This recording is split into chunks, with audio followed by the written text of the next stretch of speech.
"This jet will never fly again," she said, and every engineer in that hangar nodded. Every executive standing on the tarmac agreed. Nobody argued, nobody pushed back. Nobody except the man in the oil-stained jacket who had just walked in through the side door and stood very still at the back of the crowd. They hadn't noticed him yet. That was fine. That was how he preferred things. His name was Owen Calloway. He was 39 years old, 5 feet 11, with the kind of hands that told you everything, scarred across the knuckles, calloused at the base of each finger, permanently darkened under the nails in a way that soap couldn't reach. He worked the early shift at Hargrove Regional, sweeping hangars and running fuel checks and doing the work nobody else wanted. He drove a 12-year-old truck. He packed his lunch. He went home to his daughter every evening and helped her with her homework and watched her sleep and tried not to think too hard about the gap between what life was and what he'd once believed it could be. He'd been standing outside the hangar doors when he heard the CEO say it. "This jet will never fly again." Stay with this story. If you've ever been written off by someone who didn't bother to look, you're going to want to see how this ends. The aircraft in question was a Falcon 7X, tail number N447BH, a wide-body tri-engine business jet that had cost, new, somewhere in the range of $52 million.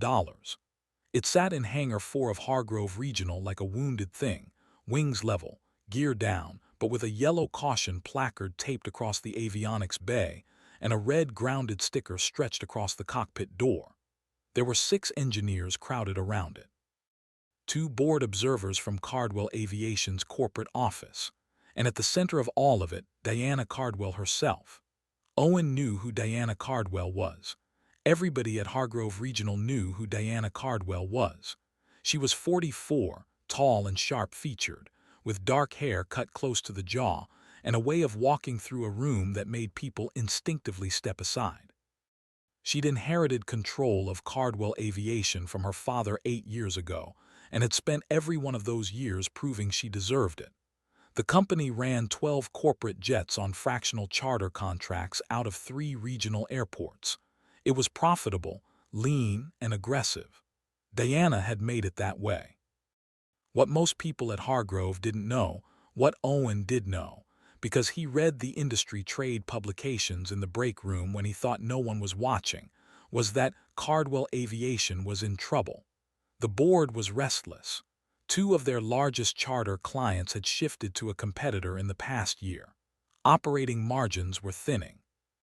And the board had made it clear, in the polite, brutal language that boards used, that if the company's asset performance didn't improve by the end of Q3, they were going to recommend a full fleet sale and corporate dissolution. The Falcon 7X was the crown asset, worth more grounded and written off as a tax loss, some of the board apparently believed, than it was trying to fix, especially if the fix required admitting the fault had been mishandled from the start. That was the part that made Owen's stomach tighten, because he knew what was wrong with N447BH. He'd known the moment he'd heard the fault code through the hangar wall 2 weeks ago, when the lead avionics technician, a man named Russell Geary who'd been with Cardwell Aviation for 3 years, had announced that the jet's integrated avionics management system had thrown a catastrophic failure code and was non-repairable without a full replacement of the primary flight management computers. A job that would cost $400,000 and take 6 weeks. Owen had listened to Russell read out the fault code. He'd said nothing, kept sweeping, gone home, picked Nadia up from Mrs. Petrov's apartment across the hall, made dinner, helped with homework, watched her sleep, and lay awake most of the night thinking about what he knew and what it was going to cost him to say it. The fault code Russell had read, Alpha 793 Foxtrot, was not a catastrophic avionics failure. Owen knew that because he had written the diagnostic manual for that exact avionics system 12 years ago. He had spent 11 months as the lead airframe and avionics engineer on the Falcon 7X certification project for a company called Meridian Aerospace Solutions, which had since been acquired and dissolved. He had built those systems from the structural bones up. He had written the troubleshooting trees. He had logged every fault code, documented every failure mode, and signed his certification credentials across every page of the airworthiness documentation. Alpha 793 Foxtrot was not a catastrophic failure. It was a transponder synchronization mismatch caused by a corrupted clock offset value in the secondary avionics bus. It could be resolved with a 13-step manual override sequence and a firmware patch. Estimated repair time, 2 hours. Cost, essentially nothing. Owen also knew, and this was the part that kept him up at night, that the fault code had been entered incorrectly into the Cardwell Aviation Maintenance log. The actual code the avionics system had thrown was Alpha 793 Echo, not Foxtrot. One letter different. A transcription error, possibly an honest mistake, possibly something else. Echo was the minor transponder sync fault, fixable in an afternoon. Foxtrot was a primary flight management catastrophic failure. Essentially, a death sentence for the aircraft. Someone had written down the wrong letter, and on the basis of that single wrong letter, $52 million worth of aircraft was sitting with a grounded sticker on the door. Owen had thought about sending an anonymous note. He'd thought about calling the FAA's maintenance reporting line. He'd thought about a dozen approaches that kept him in the background, kept him invisible, kept him safe. Then he'd thought about Nadia. She was 7. She had asthma, the moderate persistent kind that required daily medication and quarterly specialist visits, and an emergency inhaler in her backpack at all times. Owen's health insurance through Hargrove Regional was the only thing standing between her condition being manageable and it being a financial catastrophe. He made $19 an hour. The specialist appointments alone, without insurance, ran $400 each. He needed his job. He needed to stay invisible, stay unremarkable, stay the guy nobody noticed sweeping hangar floors. He told himself that for 2 weeks. And then this morning Diana Cardwell had flown in from the company's main office in Atlanta, and Owen had watched through the hangar's side window as she'd stood in front of N447BH with her engineers and her board observers and said the words, "This jet will never fly again." Something had cracked loose in his chest when he heard it. He'd pushed open the side door and walked in. The hangar smelled the way all hangars smelled, jet fuel and hydraulic fluid, and the faint metallic tang of climate-controlled air being pushed through industrial vents. The Falcon 7X sat under the overhead work lights, and Owen stopped 15 feet back from the edge of the crowd and looked at the aircraft for a long moment. He'd helped build that plane. Not this specific tail number. This one had been assembled in France, but the model, the variant, the exact avionics architecture. He knew where every wire ran. He knew the weight distribution of the primary bus harness. He knew the sound the flight management system made when it initialized properly versus when it threw a sync fault. He stood there looking at it and felt something he hadn't felt in a long time, something that sat between grief and fury. Russell Geary was talking. Owen caught the tail end of it. And at this point, the cost-benefit analysis just doesn't support the repair. We're recommending write-off and fleet documentation for insurance purposes. Diana Cardwell nodded. Her expression was controlled, careful. She was watching the 2 board observers rather than the aircraft. Owen noticed that. She was performing certainty for an audience. "Timeline for the documentation," she asked. "We can have the write-off package ready by end of week." "The insurance claim." "Who are you?" Owen realized she was talking to him. The crowd had turned. 6 engineers, 2 board observers, and Diana Cardwell, all looking at the man in the oil-stained jacket standing at the back of the hangar. He said, "Owen Calloway. I work the early shift, fueling and general maintenance." Diana looked at him the way people with $52 million jets looked at the person who swept the hangar floors. A brief, complete assessment that arrived at its conclusion before he'd finished his sentence. "This is a closed maintenance review, Mr. Calloway. You need to leave. The fault code is wrong." A pause, not a long one. Diana's expression didn't change, but something moved behind her eyes. Russell Geary turned fully around. "Excuse me," Russell said. "The fault code in the maintenance log. Alpha 793 Foxtrot. It's a transcription error. The system threw an echo, not a foxtrot." Russell's jaw tightened. "I read that code myself off the avionics display." "Then you misread it, or it was misrecorded. Either way, the aircraft has a transponder sync fault, not a flight management failure. It's repairable in a couple of hours. The silence in the hangar had a texture to it. The two bored observers exchanged a look. One of them took out his phone. Russell stepped forward. He was a broad man, mid-40s, with the kind of confidence that came from being the expert in every room he'd ever stood in. Not aggressive confidence, assured confidence, the kind built on 19 years of being right in situations where being right mattered. He looked at Owen the way a specialist looked at a person who had wandered in from the waiting room and started explaining the diagnosis.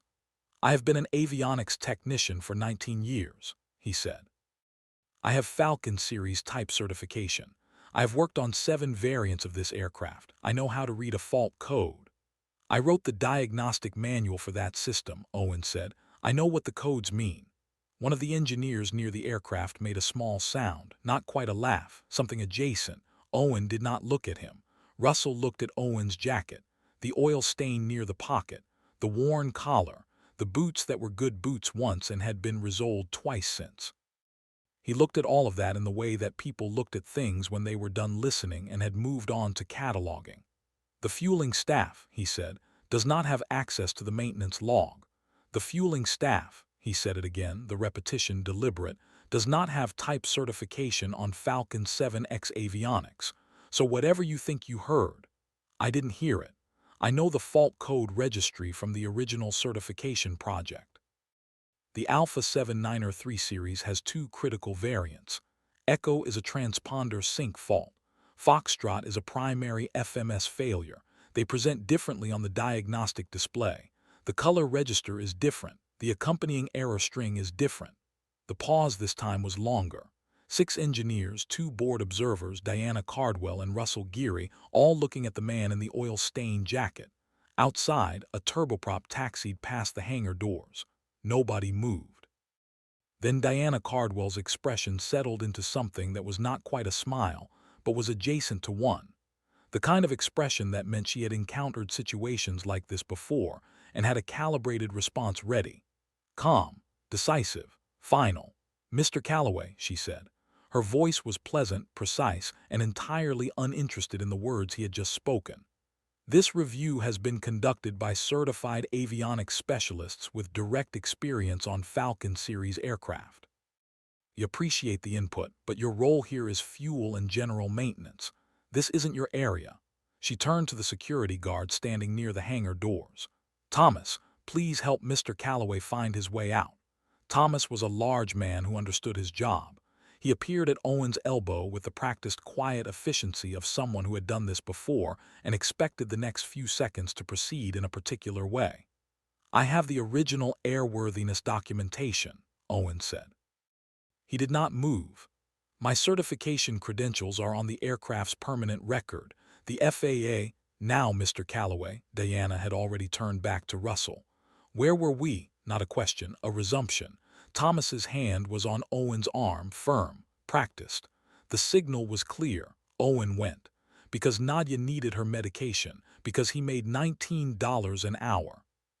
Because the world was organized in a particular way and he had learned to navigate that organization carefully, and this was not the moment to stop navigating carefully. Not yet. Not without preparation. He walked toward the hangar doors. He did not look back. But he heard behind him Russell Geary's voice resume with the fluency of a man explaining something he had already decided. "As I was saying, the write-off package by end of week, and if legal can have the insurance notification drafted by..." The side door closed behind him. Owen stood outside on the tarmac in the October light. The tarmac stretched gray and flat to the fence line. A commuter turboprop was taxiing toward the far runway, its engines a high whine against the quiet. He put his hands in his pockets and thought. He thought about Nadia, about the inhaler in the backpack, about the specialist appointment 3 weeks out, the one that the health insurance he was about to risk made affordable. He thought about the math of staying invisible versus the math of saying the true thing. He had done this calculation a dozen times in the past 2 weeks and arrived at different answers depending on the hour. Right now, standing outside a hangar where a $52 million aircraft was being quietly prepared for a fraudulent write-off, the calculation tipped. Then he went to his truck. He had a phone call to make. The number he dialed connected on the third ring. Precision Airframe Consulting, this is K. K, it's Owen Calloway. A pause. Owen, it's been about 4 years. 5. Listen, I need a favor. Do you still have access to the Meridian Aerospace Certification Archive? Old 7X documentation. Most of it's digitized. What do you need? Airworthiness certification records for tail number and 447BH. Original sign-off sheet from the baseline inspection. I can pull that. It'll take a day or two. What's this about? Someone's about to write off a $52 million jet based on a wrong letter. Kay was quiet for a moment. Send me what you have. I'll see what I can do. He drove home. Nadia was at school until 3. The apartment was quiet, 2 bedrooms on the 4th floor of a building in Farwell that smelled permanently of cooking and old carpet, and the kind of life that required careful management. He sat at the kitchen table with his laptop and pulled up every piece of documentation he still had from his time at Meridian Aerospace. There wasn't much. That chapter of his life had closed badly, and he'd closed it deliberately, packed away the certifications and the records and the professional identity like things that had stopped being useful. The apartment had come furnished, which was a way of saying that everything in it had been chosen by someone else who had moved on. The couch had a spring that caught you off guard on the left side. The kitchen window looked at a brick wall 6 feet away. Owen had lived there for 3 years and had made it as much a home as a man could make a place that was not meant to be anyone's home for long. On the refrigerator, Nadia's drawings, tacked up with magnets from places they had never been. A grocery list in Owen's handwriting. A doctor's appointment card 3 weeks out, the specialist's name in printed type. Nadia's nebulizer schedule on a chart he had printed and taped at the height a 7-year-old could read. The backup chart, laminated, inside the medicine cabinet in the bathroom. This was the architecture of their days. The scaffolding of a life that required, above all else, that Owen keep his job, that the job stay boring and unremarkable, that nobody look too closely at the man sweeping the hangar floors and think to ask too many questions, because questions would lead to answers, and some of the answers were ones Owen was not ready to give. He had been through the calculation more times than he could count. The health insurance through Hargrove Regional cost him nothing as an employee and would cost him, without it, somewhere north of $800 a month for a plan that would cover less. He made $19 an hour. He had a truck payment and a grocery bill and a utility bill and the nebulizer supplies and the prescription co-pays and the specialist co-pays and the small particular costs of raising a child alone in a city that offered no discounts for single fathers who had made complicated choices. He had thought about staying invisible for 2 weeks straight. The calculation kept coming out the same way. The cost of staying silent was bearable, something he could carry.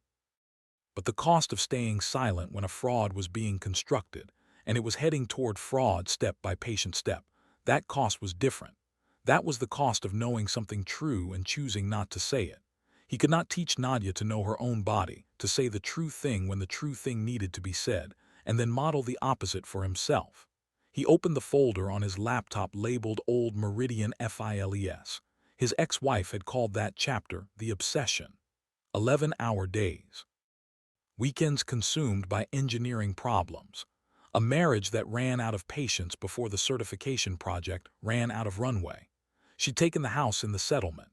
He'd taken a duffel bag and his daughter on alternating weeks and eventually full custody when Renee moved to Portland for a job that turned into a life that didn't include much space for a 7-year-old's asthma appointments.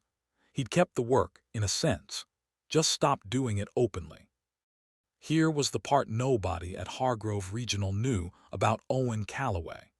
He'd graduated from Embry-Riddle Aeronautical University at 23 with an aerospace engineering degree and the highest GPA in his graduating cohort. He'd gone directly into the industry, spent 3 years as a structural analyst at a mid-sized avionics firm in Wichita, learned the language of aircraft, the way most people learned a second tongue, through immersion, through repetition, through the particular intimacy of understanding a system well enough to know when it was lying to you. By 27, he'd been recruited to Meridian Aerospace Solutions, a boutique engineering firm that had secured a subcontract to develop and certify the integrated avionics architecture for a new variant of the Falcon 7X business jet. The project had taken 3 years. Owen had led it for the last 2. He had designed the fault detection and reporting system that would be standard on every aircraft of that variant. He had written the diagnostic manual. He had created the fault code registry, the complete taxonomy of every malfunction the system could produce, what each code meant, what caused it, how to fix it. He had sat in a room in Savannah, Georgia with FAA certification engineers for 11 days straight while they verified every line of his documentation. When they were satisfied, they signed off on the airworthiness certification and stamped his credentials across the permanent record. Every Falcon 7X produced to that variant specification, 73 aircraft, eventually, carried his work in its avionics bay, carried his documentation in its certification file, carried his credentials as the attesting engineer on every fault code the system would ever produce. Owen had known all of this when he'd walked in through the hangar side door. He'd known the weight of what he was holding, how much it mattered, and how much it was going to cost him to say it out loud. He was still a licensed airframe and power plant mechanic. The FAA didn't revoke credentials for taking a step back. He kept the annual training current, quietly, because he couldn't quite let it go. The continuing education requirements were modest, manageable, something he could complete online over weekends while Nadia slept. He paid the certification renewal fees himself, out of his own pocket, on a fueling technician's wages, because some part of him had always understood that the knowledge belonged to him in a way that couldn't be extracted even when everything else was being taken away. He just didn't tell anyone at Hargrove Regional. Ground rat work paid the bills and didn't require him to have opinions about avionics fault codes. It didn't require him to put his name on anything. It was safe in the way that small lives were safe, contained, manageable, invisible to the forces that occasionally crushed larger ambitions. He had made his peace with that, or something that lived close to peace, until now. He opened the folder on his laptop labeled Old Meridian FILES and started looking for what he needed. The original Falcon 7X systems documentation was there, or most of it, the portions he'd been permitted to keep when Meridian dissolved. The diagnostic manual, the fault code registry he'd built, the cross-reference table that mapped Alpha 793 variants to their failure modes. He printed the relevant pages, set them in a folder, made himself lunch and ate it standing at the counter, looking out the window at the parking lot. He had spent 5 years being invisible. He was good at it. The question was whether being visible this one time was going to cost more than he could afford to pay. His phone buzzed. A text from Mrs. Petrov across the hall. Nadia had a small breathing episode at school. School nurse handled it. She's fine. Wants you to call, he called. Nadia's voice on the line was slightly hoarse but cheerful in the way of a child who has learned to be matter-of-fact about her own body's limitations. I'm okay, Daddy. I used the inhaler. Mrs. Kern helped. Good girl, you still have the backup one in your bag. Yep. Can we have noodles for dinner? Sure, baby, noodles. He sat with the phone in his hand after she hung up, thought about doctor bills without insurance, thought about a $52 million jet sitting with the wrong letter in its maintenance log, thought about the face Diana Cardwell had made when she looked at him, that particular expression that filed you under a category, and moved on. Then he made another call. This one took longer to answer. FAA Flight Standards District Office, this is Henderson. I need to speak with someone about a potential maintenance record discrepancy on a commercial aircraft, specifically a possible fault code transcription error that's affecting an airworthiness determination. A pause. You want to file a formal report. I want to understand my options before I do. Can I explain the situation? Henderson turned out to be thorough. Owen explained. The conversation lasted 40 minutes. By the end of it, he understood 3 things. First, the FAA had jurisdiction over the airworthiness determination, and could mandate an independent maintenance review. Second, any aircraft owner who deliberately mislabeled a fault code to pursue an insurance claim was engaging in aviation fraud. Third, the person who filed the complaint needed to be able to substantiate it with documentation. He had the documentation, or he would, once Kay sent the archive records. After he hung up, he sat very still for a moment. Then he went to pick up Nadia from school. She came running through the gate with her backpack bouncing, the way she always did, like the day's small difficulties. The breathing episode, the inhaler, the worried look on the teacher's face had been processed and filed away, and now there were more important things, like the fact that her father was here, and that meant the good part of the day was starting. He hugged her tighter than usual. "You're squishing me, Daddy." Occupational hazard of having a dad, she laughed, and the sound of it loosened something in his chest that had been tight all afternoon. They walked home. She told him about the breathing episode with the clinical detachment she'd developed over years of living in a body that required careful management. "It wasn't that bad. I knew what to do. Mrs. Kern was kind of nervous, though. I think I scared her. Adults get nervous when kids have trouble breathing. That's normal." "Is it bad that I don't get nervous anymore?" He thought about it. "No, it means you're capable. You've learned to handle it." Nadia considered this. "Okay." A pause. "Daddy, are you worried about something? Why do you ask? You have your thinking face." He knew he did. "Just some work stuff, nothing you need to worry about." She looked at him with the direct, assessing gaze she'd inherited from no one he could identify. "Okay," she said again. But she reached up and took his hand, and held it all the way home. That night, after noodles and homework and the nebulizer treatment before bed, after the breathing treatment that turned into a conversation about clouds and the homework that turned into a conversation about multiplication, and the bedtime story that turned into 3 chapters because Nadia kept saying one more, Owen sat at the kitchen table with his documentation folder and his cold cup of tea, and thought about what came next. He thought about staying quiet. It would be easier. Diana Cardwell would write off the jet, file the insurance claim, clear the asset from the books. The board would get their tax loss. Some accountant somewhere would know to write down and move on. The jet would be parted out or scrapped, and the wrong letter in the maintenance log would never matter to anyone except the ghost of the person who'd built that aircraft's avionics system in a different life. He also thought about fraud, because that was what it was shaping toward, intentional or not. A $400,000 insurance claim on an aircraft with a fixable fault, and the fixable fault had been declared unfixable by an engineer who'd read a code wrong, or written it down wrong, or, Owen's jaw tightened at this, had some other reason to prefer the more expensive diagnosis. He didn't know which. He needed to find out. He opened his laptop and started looking at Russell Geary. The internet offered less than he'd hoped, but more than nothing. Russell Geary, avionics lead at Cardwell Aviation, had worked for 2 previous companies in the past 8 years, both regional carriers, both of which had processed significant insurance claims on aircraft that had subsequently been retired from service. That could mean nothing. Aircraft broke down, expensive things wore out, or it could mean something. Owen sent Kay a follow-up message asking for timeline on the archive records. Then he went to bed. He didn't sleep much. The call from Kay came the next afternoon. The archive records had pulled cleanly.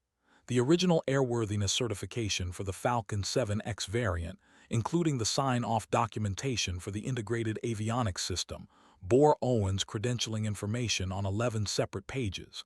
His full name, his FAA certification number, his signature, digital and wet ink, across the system diagnostic attestation. Kay read him the relevant section. His own words from 12 years ago. Alpha 7903 Echo, transponder sync mismatch, secondary bus clock offset, non-critical, manual override sequence TR9A through TR9M, followed by firmware revision patch 214. Estimated resolution time, 1.8 hours. Alpha 7903 Foxtrot, primary FMS catastrophic integration failure. Aircraft must be removed from service pending complete FMC replacement. Echo versus Foxtrot, Kay said. Big difference. Yeah. Owen, what's actually happening here? Because if someone swapped those letters in the maintenance log, I don't know yet if it was deliberate, but you think it might be." He was quiet for a moment. "I think the person who made the error should have caught it. The codes are visually similar, but in context on an avionics display in the actual diagnostic readout, they're formatted differently. The Echo and Foxtrot variants don't look alike on the screen. They're different color registers." Kay understood what he wasn't saying. "You want me to send you a certified copy of the archive records, please, and Kay, keep this quiet for now." "Of course, Owen, you sure about this? You've been off the grid a long time." "Yeah," he said, "I'm sure." He wasn't entirely sure. But Nadia's inhaler sat on the kitchen counter, and the specialist appointment was in 3 weeks, and the world was organized in a certain way. He'd accepted that. He'd been accepting it for 5 years. But there was a line somewhere, and writing down the wrong letter on a $52 million aircraft was across it. The certified archive records arrived electronically the following morning. Owen printed them, reviewed them, organized them into a folder alongside the fault code registry and the FAA call summary he'd written up from his conversation with Henderson. He drove to an office supply store and made copies.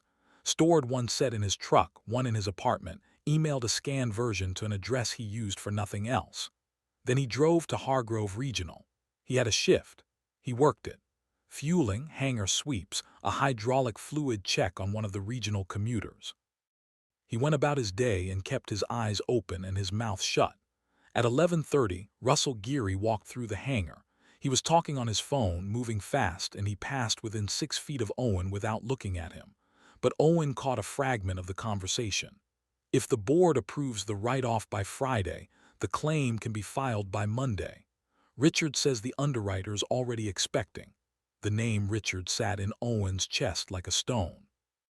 He went home that afternoon and looked up the insurance underwriter for Cardwell Aviation's fleet.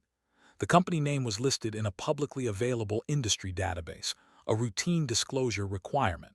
The lead underwriter on the fleet policy was a firm called Ashfield Risk Management. The principal broker at Ashfield was a man named Richard Geary. Russell Geary, Richard Geary, brothers, or close enough. Owen found a LinkedIn connection between the two of them within 3 minutes of looking. He sat at the kitchen table for a long time. Outside, the sky was going orange in the west. The laptop was open in front of him. On the screen, the LinkedIn page connecting Russell Geary to Richard Geary, brothers, the Ashfield Risk Management website, the fleet underwriter disclosure for Cardwell Aviation, which had been right there in the industry database the whole time, publicly available, filed as routine, the kind of thing that nobody looked at because nobody expected there to be anything to see. He could hear Nadia in her room, talking to her stuffed animals in the earnest, organized way she had, assigning them problems to solve. The voice of a 7-year-old who had not yet learned to pre-edit what she said before she said it, who still spoke problems out loud the moment she encountered them, because that was the only way she knew to work through them. He had been that way once. He had learned not to be. He stared at the screen and thought about what he was looking at. He had been an engineer for 12 years before he became a fueling technician. He understood systems. He understood how fraud was constructed, not from obvious large moves but from small, precise ones, each individually defensible, each individually explainable, adding up to something that was not defensible and not explainable unless you were looking at the whole picture from outside it. One letter, Echo to Foxtrot. A transcription error if it was an error. A one-letter change that transformed a 2-hour fix into a $400,000 replacement. That created the justification for writing off the aircraft entirely. That supported an insurance claim on a $52 million asset to a firm run by the technician's brother. The whole picture from outside it, not an error, a construction. He thought about Diana Cardwell. Not the performance in the hangar, but the moment underneath it, the jaw moving when he'd said the fault code was wrong, just a fraction, before the professional mask had reset. The way she'd been watching the board observers instead of looking at the aircraft.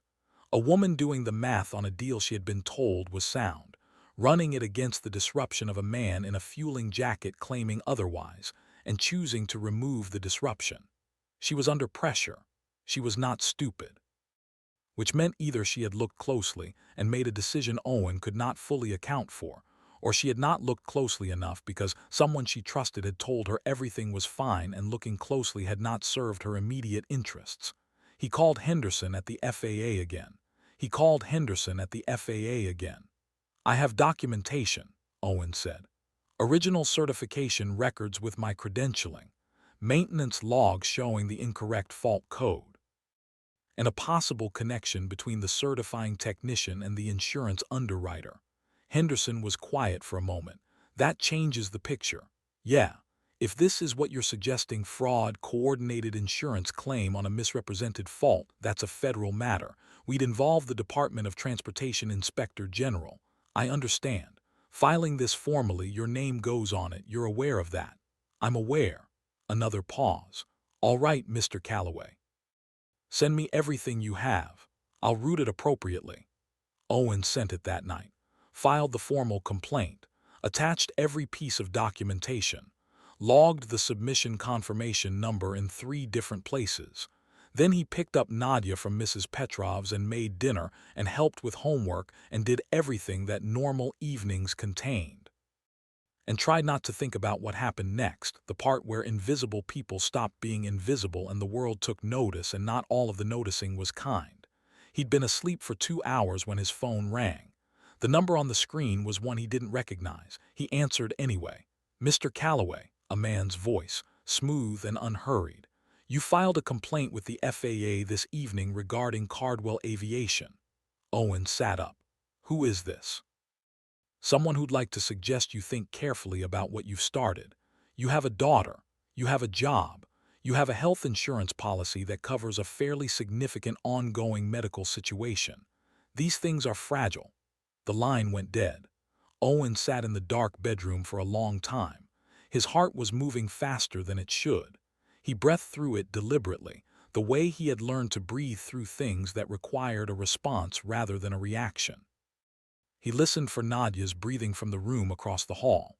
Easy, even, unaware. The world had just confirmed what he had suspected. Someone was watching closely enough to know about the FAA complaint within hours of its filing, which meant either they had a contact at the FAA or the FAA's inquiry had already triggered an alert at Cardwell Aviation's legal team, or both. And they knew about Nadia. That was the part he sat with longest. Not the job threat, not the implication about the insurance. Those were expected. Those were the levers people pulled. They knew about Nadia. He looked at the dark ceiling for a while, running through what they would know and what they could do with it. The answer, when he thought it through clearly, was not much. They could threaten. They could make the situation uncomfortable. They could not take Nadia. They could not stop him from having filed the complaint that was already filed. The train has left the station, as Priya would say tomorrow, though he did not know that yet. What they were counting on was that a man who needed his job, whose daughter needed her insurance, would weigh the arithmetic and decide that walking back the complaint was the cheaper cost. They were counting on him being someone who could be scared off. He got up, walked to Nadia's door and looked in. She was asleep with one hand curved near her face, breathing in the even way she breathed when her lungs were clear and the air was good. He watched her for a long moment. Then he went to the kitchen, turned on the light and sat at the table. He did not sleep again that night. He was not afraid, exactly. He was awake in the way you were awake when a thing had started that was going to require your full attention, and the full attention was overdue. He called Henderson back immediately and left a message describing the phone call in full. Time, duration, exact words, the voice as much as he could characterize it. Then he sat at the kitchen table with the lights on and waited for morning. At 6 a.m. his phone rang again. This time it was a number he recognized. A woman named Priya Sanjay, senior investigator at the DOT office of Inspector General. "Mr. Calloway, I've been briefed by Henderson. I've reviewed your documentation. I'm going to need to speak with you today in person, preferably not at Hargrove Regional." They met at a coffee shop 12 blocks from the airfield. Priya Sanjay was 40, compact, with dark, sharp eyes and the particular economy of movement that came from a career spent in investigation. She'd been with the OIG for 11 years. She laid her credentials on the table without being asked. Owen laid his folder on the table, too. They talked for 2 hours. Priya had already, in the 12 hours since Henderson had routed the complaint, done preliminary research. The connection between Russell Geary and Richard Geary was documented. Richard Geary's firm, Ashfield Risk Management, had processed 3 previous large claim payouts on aircraft that turned out to have been retired for reasons that, on closer inspection, looked debatable. 2 of those retirements had involved diagnostic reports written by or certified by Russell Geary. "It's a pattern," she said. "How many aircraft? We're still looking. This isn't the first time we've seen something adjacent to this structure, a technician with a relationship to an underwriter, a fault that could have been misread. But this is the clearest documentation we've encountered." She looked at the certification archive pages Owen had printed. "Your credentialing on the original airworthiness documentation is significant. You're not just a witness. You're the source authority on what these fault codes mean. The manual override sequence for the Echo fault is in the documentation I sent. 13 steps. I can walk any qualified mechanic through it in 20 minutes. Could you do it yourself if given access to the aircraft?" Owen looked at her. "Yes," she nodded slowly. "I want to be honest with you, Mr. Calloway. This investigation is going to take time. We can move for an emergency airworthiness review through the FAA, which would halt any insurance claim. That can happen fast within 48 hours, but building the fraud case against the Gearys and potentially against anyone at Cardwell Aviation who may have known, that's weeks, maybe months. And in the meantime, you filed a formal complaint and the people you're complaining about know it. You told me about the phone call last night. We can request local law enforcement take note of the situation. I'm not asking for protection. I'm asking if my daughter is safe." Priya met his eyes. "I think the threat last night was intimidation, an attempt to make you walk back the complaint before the investigation could start.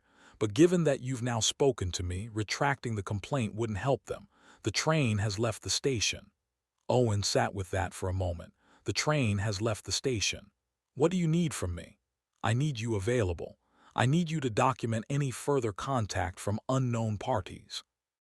I need you to not go anywhere near that aircraft or Russell Geary without me knowing first." She paused. "And I need you to understand that this process is going to ask things of you. Depositions, possibly testimony, your name in documents that will be filed in federal court. People tend to underestimate that weight until it lands. I understand. Do you? Because most people who file complaints like this imagine they hand over the information and step back and watch justice work. Doesn't operate that way. It operates through the person who filed, through their documentation and their credibility and their willingness to be present for the hard parts." Priya looked at him steadily. "I need to know you're going to be there for the hard parts."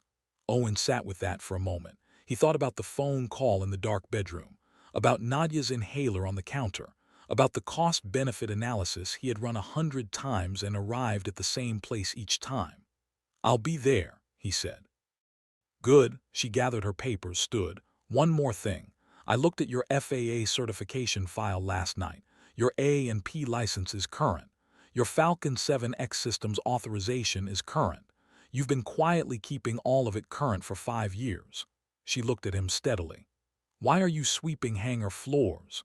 Owen thought about Renee leaving, about the certification project consuming everything, about the decision in the wreckage of the marriage and the end of Meridian and the apartment in Farwell that smelled like old carpet to build something smaller, something he could hold, something that would not run away from him in the dark while he was looking the other way. "It was what was available," he said. Priya held his gaze a moment longer. She nodded, and something in her expression said she understood more than those 5 words contained. Then she left. He went to work. He swept floors and ran fuel checks and did the work nobody else wanted. The familiar rhythms of it were different today, not calming the way they usually were, just a background to the thing running underneath. Russell Geary was in the hangar twice during the morning. He moved through the space with the same assured deliberateness he always had, stopping to review clipboard items with the junior technicians, signing off on inspection forms. He didn't look at Owen. Owen didn't look at him. But the awareness between them was there, the way it was there between 2 people who both know they are in a situation and are not yet certain how it will resolve. At 11, Diana Cardwell appeared. Owen was 60 feet away, checking fuel levels on a Cessna Citation. He worked methodically, kept his eyes on his gauges and his clipboard, and watched from his peripheral vision. Diana walked through the hangar toward Russell with the precise long stride of someone who did not waste steps. They met near the wing of N447BH and spoke in low voices, heads angled toward each other. Russell's posture was slightly forward, urgency compressed into controlled body language. Diana's was pulled back, contained. He could not hear the words. He did not need to. He was reading the situation's shape, and the shape said, "Someone is worried. 2 minutes." Then Diana turned. She found him immediately. Across 60 feet of hangar, past the Citation and the maintenance carts and the 2 junior technicians running safety checks on the opposite wall, she looked directly at Owen, like she had known exactly where he was the whole time. She held his gaze for 3 seconds. Her expression was entirely controlled. It gave nothing except the fact that she knew, and she knew that he knew, and the next move had not been decided. Then she turned back to Russell. Owen went back to the fuel check. His hand was steady. He was grateful for that. His phone buzzed. A text from an unknown number. "Walk away. Last chance." He stopped. Read it twice. Took a photo of the screen, sent it to Priya. Her response came back in 30 seconds. "Good. Keep documenting. Don't respond." He did not respond. He put the phone back in his pocket and finished the fuel check and moved to the next aircraft on his list. The day had a quality to it now, a particular heightened attention, every ordinary action carrying more weight than it usually did. The way the simplest tasks felt consequential when you were in the middle of something that had not yet resolved.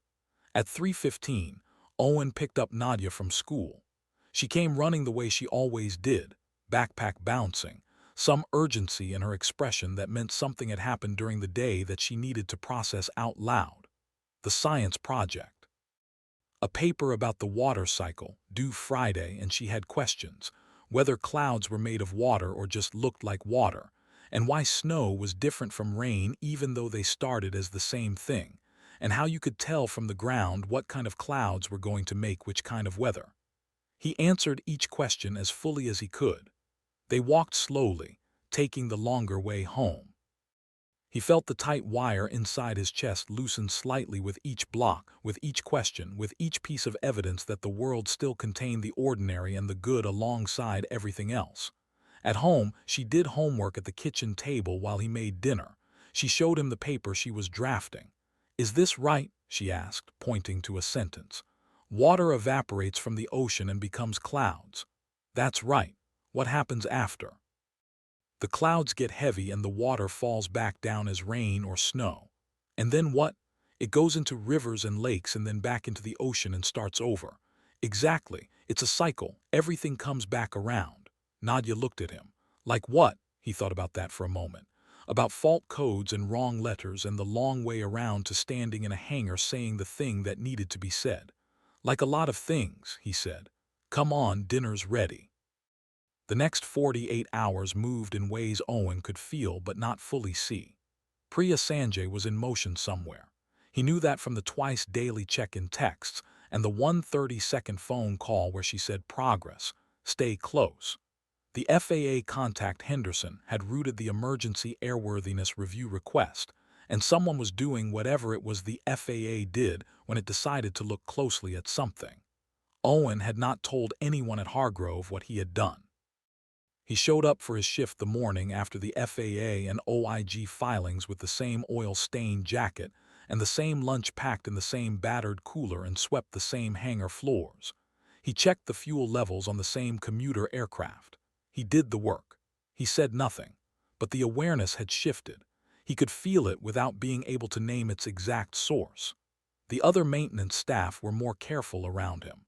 Conversations dropped in volume when he walked nearby. Russell Geary stopped appearing in the common areas. The security guard Thomas, who had escorted Owen out of the maintenance review 2 days before, now watched him from across the hangar with a steadier attention than someone doing routine security work required. Someone had talked, or someone had guessed, or the FAA's emergency review inquiry had triggered questions up the management chain, and those questions had landed somewhere that connected back to Owen. He did not know which. He kept sweeping floors and watching the instruments and waiting.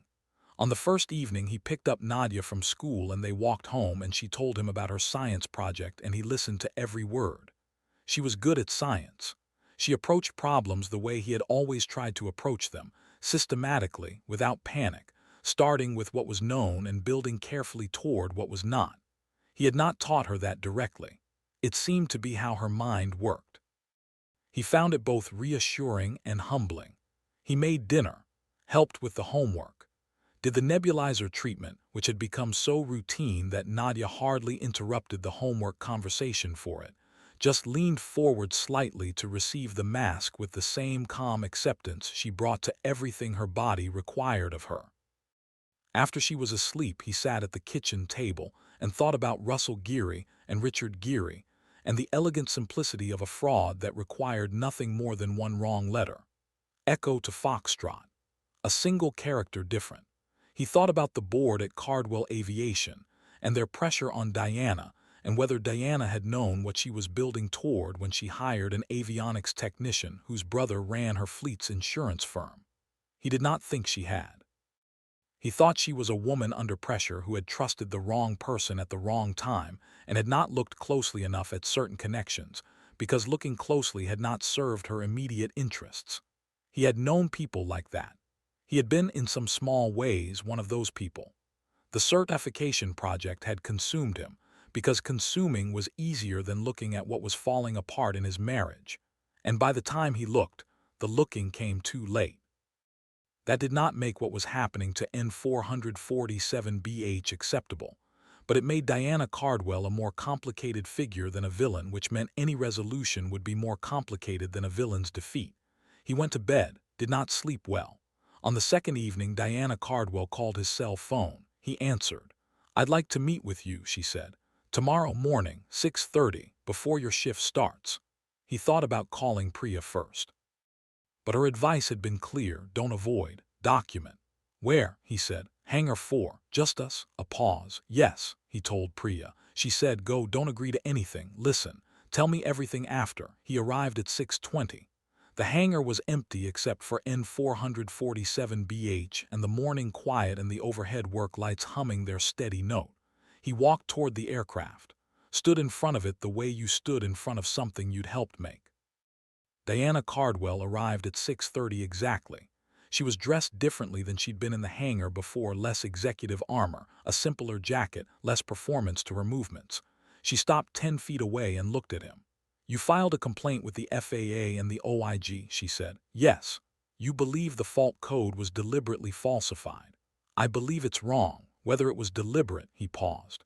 "I think you should ask Russell Geary about his brother." Something moved in Diana's face. "What do you know about his brother?" "Richard Geary, Ashfield Risk Management, your fleet underwriter." The silence stretched. Then Diana said, "I didn't know about that connection when I hired Russell." Owen looked at her. He believed her, which made this more complicated than a story with a clean villain. "How long have you known?" "Since yesterday afternoon.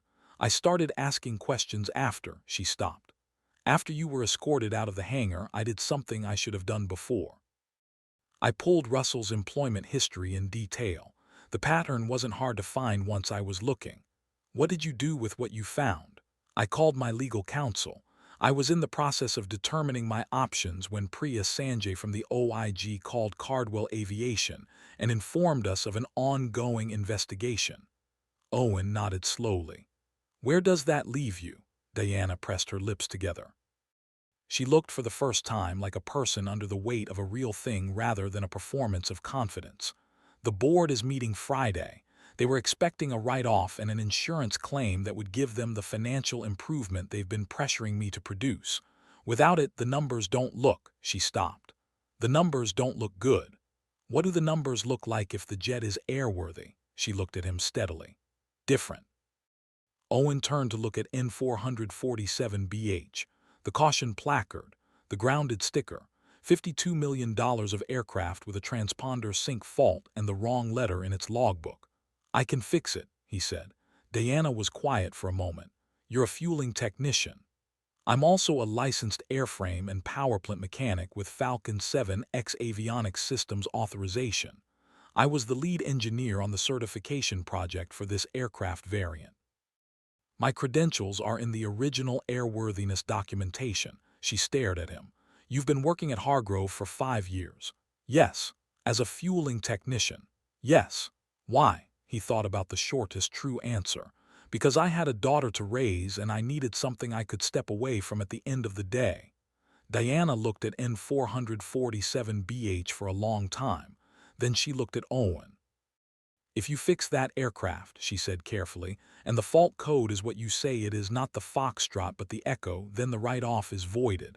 The insurance claim is fraudulent. Russell Geary is exposed, and I have to explain to my board why this wasn't caught before we went down this road. Yes. That's not a comfortable position for me. No, he agreed, but it's a true one. She was quiet again. The hangar settled around them. Somewhere outside, a small aircraft was running up its engine on the tarmac. The OIG investigation changes things, she said finally. If I'm seen to be obstructing, you're not obstructing, you're choosing to cooperate. Diana looked at him directly, and the performance of certainty was gone entirely, and what was left underneath was something more complicated and more human. I'm going to ask you a question, and I want an honest answer. All right. Is this aircraft safe to fly? Once you fix it. The fault is a transponder sync issue. It affects navigation communication accuracy above a certain altitude. Once the manual override sequence is completed and the firmware patch is applied, the system will recalibrate and operate within full certification specifications. He paused. Yes, it's safe. Something in her settled. Not dramatically, just a small, visible release of some held tension. All right, she said. I want to be present. And I want my director of maintenance, not Russell, present as a witness. Fine. Can you do this today? Give me 2 hours with the manual override documentation and access to the avionics bay. Yes. Diana pulled out her phone. I'll call Gerald, the director of maintenance, and I'm going to call my attorney and Priya Sanjay and tell them both what's happening. Good. She looked at him. Why are you doing this? You could have filed the complaint and stepped back.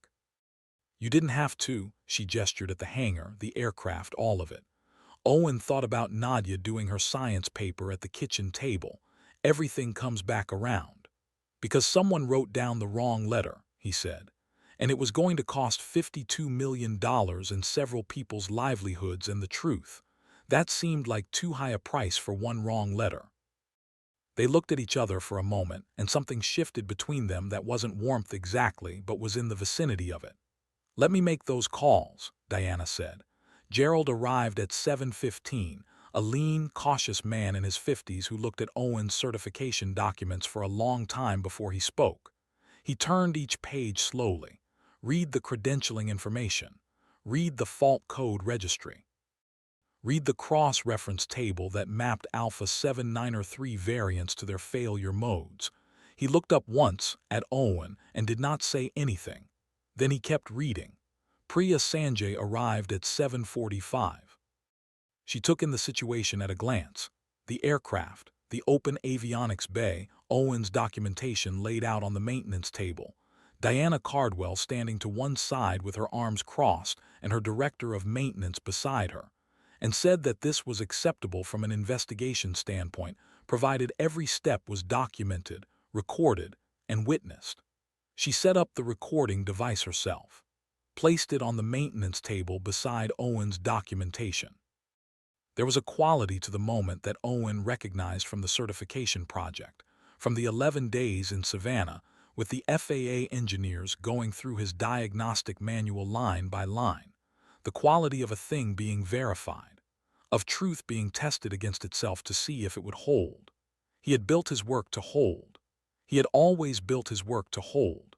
He opened the avionics bay access panel on N447BH. The interior was clean, organized, familiar in the way that things built by your own hand stayed familiar across years. He found the maintenance terminal interface, plugged in his documentation tablet. The Alpha 793 Echo fault, he said clearly, for the record with Priya's device running, is a secondary avionics bus clock offset mismatch causing transponder synchronization error. It is not a primary flight management system failure. It is not a structural airworthiness issue. The aircraft is not grounded by this fault in any meaningful operational sense. He looked at Gerald. The repair procedure is 13 steps followed by a firmware patch. Do you want to follow along in the documentation? Yes, Gerald said. They worked through it together. Gerald read each step from Owen's original documentation. Owen executed it. The process was methodical, careful, unhurried. At each step, Gerald verified the action against the written specification and nodded. Step 1. Identify the secondary bus clock register. Step 2 through 4. Isolate the offset parameter. Step 5. Force clear the synchronization flag. Step 6 through 9. Reset the secondary bus initialization sequence with corrected clock value. Step 10 through 12. Run the validation handshake between primary and secondary bus systems. Step 13. Confirm synchronization lock. Firmware patch via maintenance terminal. System restart. Initialization sequence. The avionics display cycled through its startup diagnostics. Numbers populated across the screen in sequence. Indicators checked and cleared. The secondary bus handshake resolved. Every indicator came up green. The fault code cleared. Gone. Gerald stood very still. The only sound in the hangar was the ventilation system and the faint ping of the avionics display cycling through its final checks. He looked at the screen for a long moment. Then he looked at Owen's documentation. Then at Owen. Then at Diana. The system is nominal, he said. His voice was careful, controlled, professional.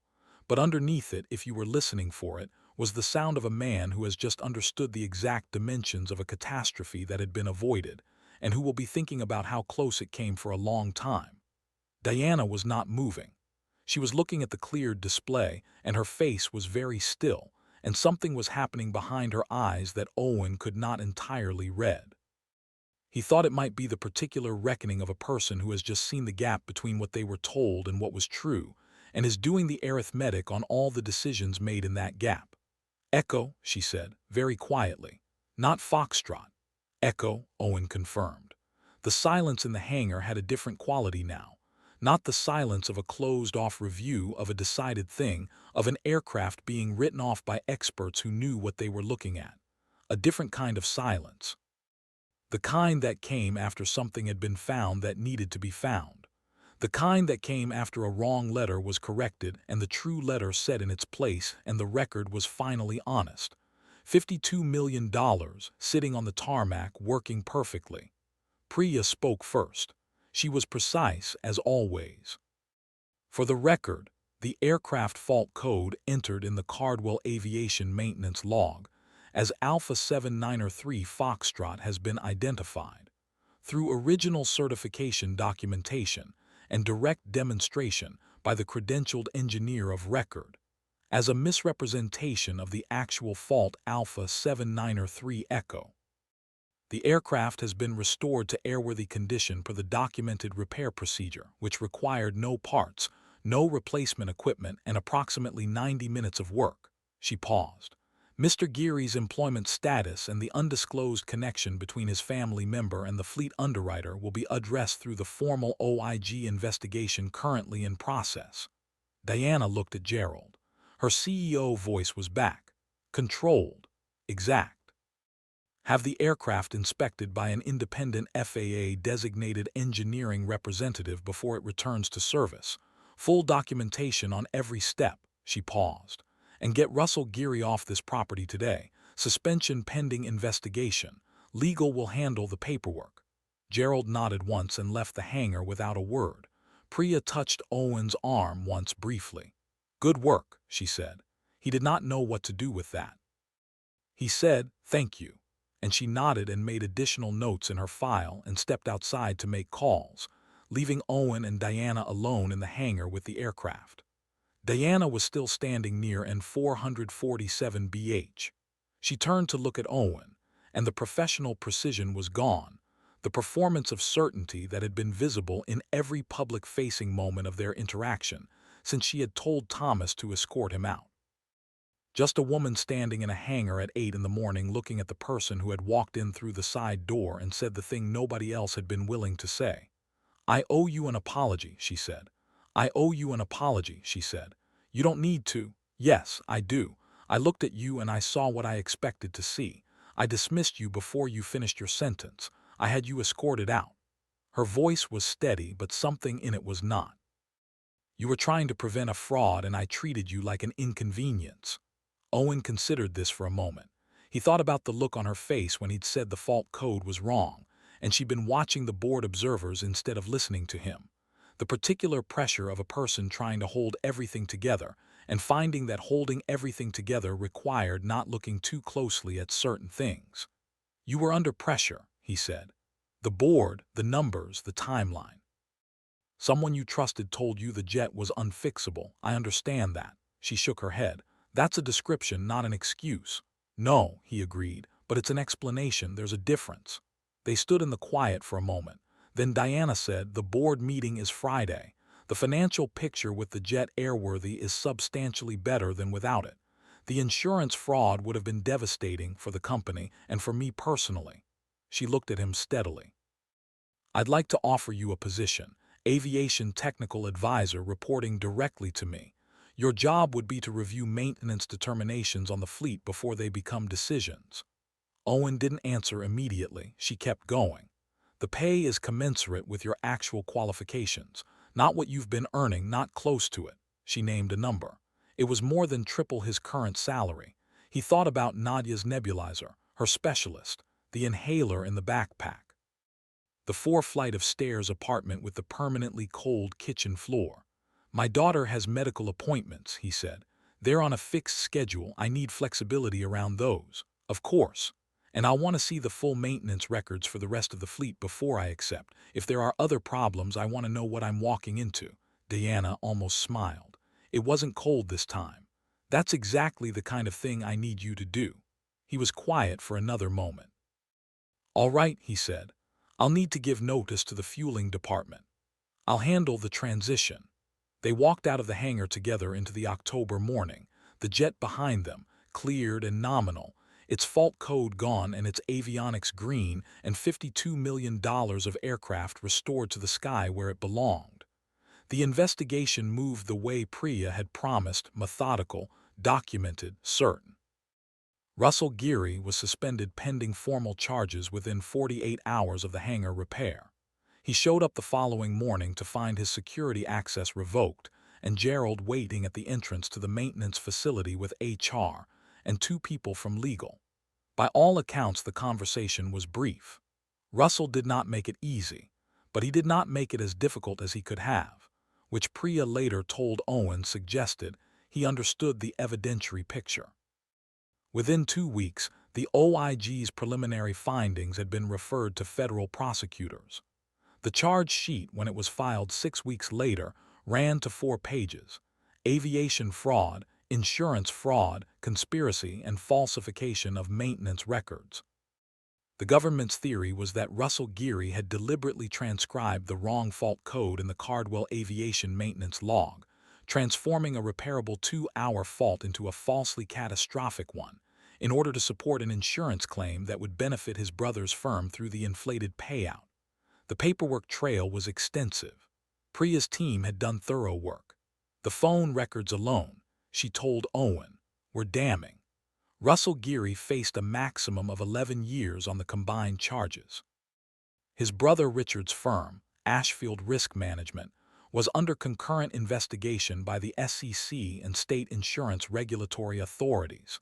3 previous claims that the brothers had processed together were being reviewed. None of those earlier investigations were Owen's concern. He had said the thing he knew, and the machinery of accountability was doing what it was supposed to do, which was grind. Diana Cardwell cooperated fully. The legal review of her role found no knowing participation in the fraud. She had been deceived, and once she understood the deception, she had acted to correct it. The board meeting that Friday was, from what Owen heard secondhand, a difficult one. The directors who had been pushing for dissolution were confronted with a substantially different financial picture.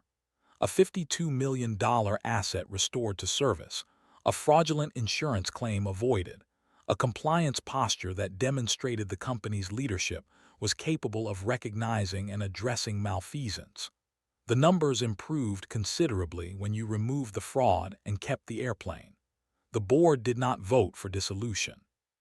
They did vote by a margin of 6-1 to retain Diana Cardwell as CEO. Owen heard that later. He was not sure why it mattered to him, but it did a little. Jennifer Park, no, that was another story. Owen didn't know anyone named Jennifer Park. He knew Priya Sanjay, who sent him a formal thank you letter on OIG letterhead that he kept in the folder with the certification documents, which he kept in the kitchen drawer between the takeout menus and the expired coupons. The new job began on a Monday. He showed up at the Cardwell Aviation Operations office at 8 in the morning wearing a clean shirt and carrying a folder of notes he had made over the weekend. Gerald met him at the door with coffee and a look that suggested they were both going to pretend this was perfectly ordinary, which Owen appreciated. Different work, different hours, different weight. He reviewed maintenance logs on 3 of the fleet aircraft in the first week, found 2 deferred items on a citation that Gerald had flagged 3 months earlier and been overruled on by Russell, and confirmed they both required attention before winter weather set in. He drafted a recommendation memo. Diana reviewed it and approved it within 24 hours. The work went on the schedule. He walked through the 7X fleet with Gerald on the second day, aircraft by aircraft, talking through the maintenance history and the open items and the things Gerald had noticed and not known what to do with while Russell had been the senior technical authority. Gerald turned out to be quietly, methodically brilliant, the kind of technician who documented everything and said nothing controversial and had been quietly furious for a year at working under someone whose diagnostic conclusions did not match the physics of the problems he was observing. They talked for 3 hours. Owen took notes. At the end, Gerald said, "I thought it was me. I thought I was missing something." "You weren't missing anything," Owen said. Gerald nodded once, the way people nodded when they were told something they had already known but needed someone else to confirm. They had long, careful conversations after that, several times a week, about deferred maintenance items and certification requirements and the particular language that aircraft used when something was beginning to go wrong. Owen liked those conversations. He liked the work. He liked that it required his full attention while he was doing it, and then allowed him to leave at 5:30 and go pick up Nadia and be entirely present for the second half of the day. That had been the missing piece in the years at Meridian, the ability to leave. He had not known how to do it then. He had always been at work even when he was somewhere else, always carrying the engineering problem, always half inside the system he was building. He understood now that this was something you could choose. That you could give the work what it deserved during the hours it deserved it and then let it go. It was the work he had put down 5 years ago, or a version of it, smaller in scope, more careful in its rhythms, with different stakes, not the stakes of building the system from the ground up, but the stakes of maintaining it correctly, of catching the wrong letter before it became a written-off airplane. He liked the different stakes. They were his size now. The specialist appointment went fine. The asthma was stable. The doctor said Nadia was managing her condition well. Her self-awareness about her symptoms was unusually developed for her age. The latest peak flow numbers were good. She could keep her current medication schedule through spring with no adjustments needed. "She's been practicing," Owen said. "It shows." The doctor smiled. "She's a capable kid." He knew that. He had always known that. But there was something about hearing it from outside, from someone who had no reason to say it except that it was true, that landed differently. He walked Nadia out of the specialist's office with his hand on her shoulder, and she squinted up at the afternoon light and said, "Can we get the noodles from the good place?" And he said yes, and they walked 3 blocks to the noodle place she meant, and ate at the small table near the window with the view of the street, and it was the best meal he could remember in a year. "Daddy," she said around a mouthful of noodles. "Are things okay now?" He thought about the question, about what okay meant and whether it was a state you arrived at or a direction you maintained. "Yeah," he said, "things are okay." She considered this, nodded once with the businesslike satisfaction of a child who has confirmed an important fact, and went back to her noodles. He knew that, he'd known that, but it was good to say. 6 weeks after he started the new position, Owen was in the main office going through maintenance records when Diana appeared in the doorway. "The jet passed its independent airworthiness inspection," she said. "Full certification. It's back in the charter rotation starting next week." He nodded. "Good." Diana looked at him for a moment.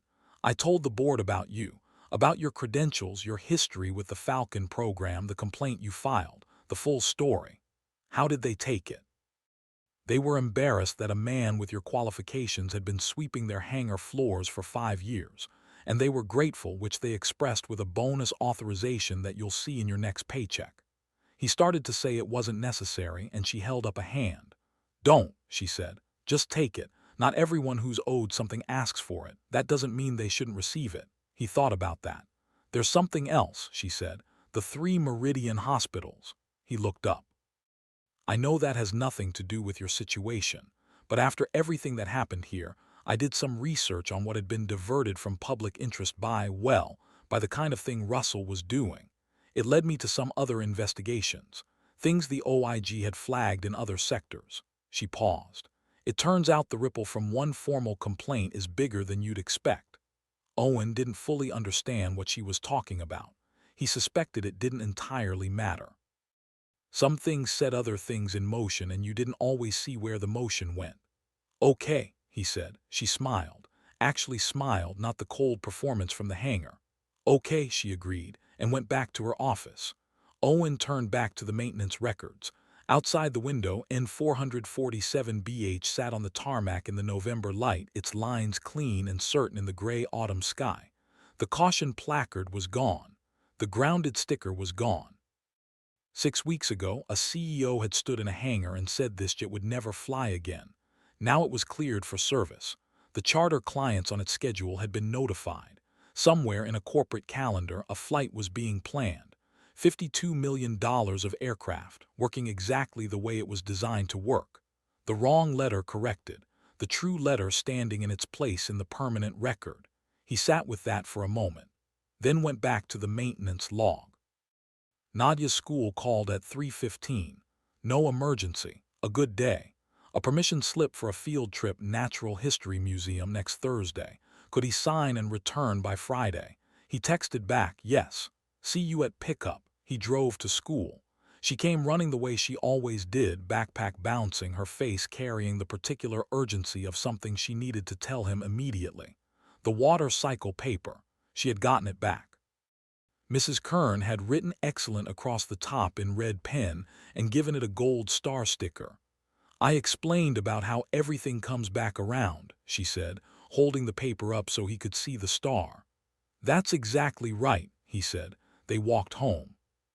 She talked about the field trip, birds of prey. She was very interested in the wingspan question, and about whether a bird that weighed 15 pounds could carry another bird that weighed 15 pounds, and what would have to be different about the physics for that to work. He told her about aerodynamics, about lift-to-drag ratios, about the way a wing's angle of attack changed how air moved over and under the surface. She listened with total attention, the kind she brought to things that held her. Ask 3 careful follow-up questions, each one building on the last, the way questions built when you were actually trying to understand something and not just asking to be heard. "Could a person fly," she asked, "with the right wings?" "That's engineering's most persistent project," he said. "People have been trying to solve it for as long as there have been people." She thought about this. "Maybe I'll figure it out." He looked at her, at the gold star on the paper tucked under her arm, at the serious, interested expression of a child who had already decided without drama or announcement that she was the kind of person who solved problems. "Maybe you will," he said. She took his hand. They walked the last 2 blocks in easy silence, and the light was low and gold through the buildings, and the city went about its enormous, indifferent life around them. And inside Owen, something that had been tight for a long time was simply not tight anymore. Not perfect. Not resolved into a neat arc. Just lighter, like a fault code cleared. That evening, after dinner, after the nebulizer treatment and the homework and the bedtime routine, after the chapter of the library book and the glass of water and the 3 genuine tries at falling asleep before she actually fell asleep, Owen sat at the kitchen table in the quiet with a cup of tea that was warm for once. He had made it on purpose this time, sat down before it could cool, drank it slowly. Nadia's water cycle paper was on the counter with the gold star. Her backpack was by the door. Her boots were under the kitchen chair where she always left them, and he always moved them, and she always put them back. The nebulizer was on its charger in the bathroom. Everything in its place. He thought about N447BH sitting on the tarmac with its avionics clean and its fault code correct. About Russell Geary and the investigation grinding through its slow cert machinery, federal charges, evidence hearings, the paper architecture of accountability. About Priya Sanjay with her OIG letterhead and the particular satisfaction visible in her when she did thorough work and the thoroughness held. About Diana Cardwell in the hangar at 8 in the morning saying the word embarrassed and meaning it. He thought about Nadia's question. Could a person fly with the right wings? He'd spent 5 years making himself small enough not to need wings. That was one kind of survival. It had worked mostly. He'd kept the important things intact, his daughter, his integrity, his license, his knowledge of what the fault codes actually meant. And then one October morning, a CEO had said a jet would never fly again, and something had cracked loose in him, and he'd pushed open a side door and walked in and said the thing. He hadn't known exactly how it would end. He'd known what he knew, which was that Echo and Foxtrot were different letters, and that different letters meant different things, and that the different thing had consequences for a $52 million aircraft, and for everyone who depended on the company that owned it, and for the version of the truth that gets written into official records and either stays there or doesn't. He'd said the thing. The thing had been true. The truth had been confirmed by documentation that bore his name, by a repair sequence that worked in under 2 hours, by a fault code that cleared to green, by an independent airworthiness inspection that certified what he'd already known. Sometimes showing up was enough. Sometimes you walked in through the side door and stood at the back of the room and said the thing and the thing was true and that was sufficient. He washed his cup. Stood at the sink for a moment looking out at the brick wall 6 feet away and the narrow slice of sky above it. A few lights visible in the windows across the gap. Other people's evenings. He turned off the kitchen light, walked to the front door, checked the window locks and then paused. He had been checking the window locks twice every night for 2 weeks. Once at bedtime, once around 2 in the morning when he woke, which he had been doing reliably since the night of the phone call. That was the fear talking. That was the architecture of a man who had been told his daughter was a vulnerability, who had filed a complaint and sat in the dark waiting for the consequences. The consequences had arrived and they had been manageable, and they were resolving now in the slow, methodical way of accountable systems doing their work. He checked the locks once. That was enough. He did not check them again. He was a person who had done the right thing and was still standing. That was not a small thing. In Owen's experience, it was not a guaranteed thing. But tonight it was true. Nadia's door was slightly open. He looked in. She was deep asleep, one hand curved near her face, her breathing easy and even and untroubled. The nightlight cast a small, warm glow across the corner of the room. Her boots, he noticed, were exactly where she had left them this afternoon, the left one slightly ahead of the right, the laces untied. He stood there in the doorway for a long moment. The world was organized in a way that made certain voices carry further than others. He had accepted that. He still accepted it in a sense. It was the shape of the world, and he was not confused about that. But he had also learned, again, something he had known before and let himself forget. That knowledge did not care about the organizational chart. That fault codes meant what they meant regardless of who was holding the manual. That the truth of Echo versus Foxtrot was the same truth whether it was read by a CEO in a suit or a fueling technician standing at the back of a hangar in an oil-stained jacket, and that sometimes you pushed open the side door anyway. He went to bed. Through the window, the city made its steady ambient light against the dark. Somewhere above it all, in the cold air above the skyline, aircraft moved along their paths. He had helped build some of those paths, not just this jet, but the documentation, the diagnostic language, the precise record of what things meant when they went wrong and how to make them right again. That was real work, careful work, the kind of work that held. It did not go away because you stopped doing it openly. It was just there, waiting. In a kitchen drawer patient between the takeout menus and the expired coupons for the morning you needed it, he closed his eyes. Nadia's breathing was the last thing he heard before sleep came for him. Easy, even, untroubled, the best sound in his world.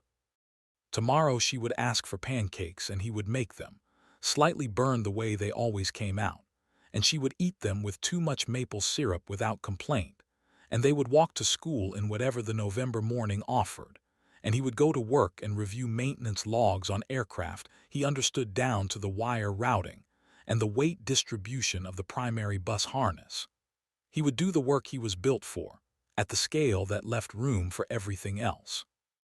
At 5:30 he would leave and the work would wait, and that would be enough.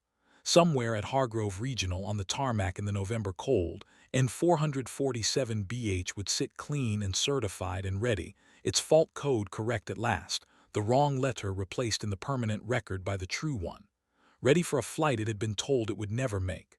Sometimes that was how it went. Not always, but sometimes. And sometimes was enough.